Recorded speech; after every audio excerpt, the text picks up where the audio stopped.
Experience convenience on bill payments and recharge with HDFC Bank. Log in to your HDFC Bank net banking. In the top navigation menu, click on the Bill Pay and Recharge tab. Click on Continue. Then click on the Add Biller tab to register your bills. Choose from a host of categories like electricity, mobile, postpaid and prepaid, DTH, etc. and enjoy the ease of paying your bills. Now select your biller's name and enter your customer number and the nickname for the biller. The autopay instruction will be pre-activated.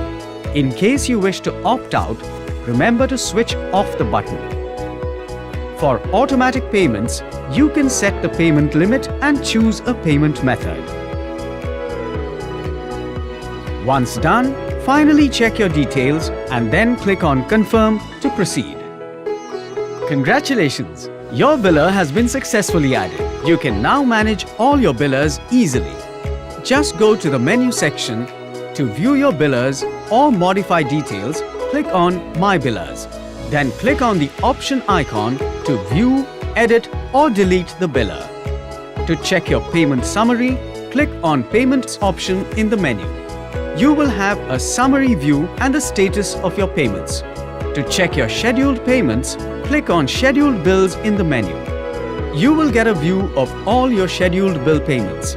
So go ahead and enjoy the convenience of paying bills with HDFC Bank.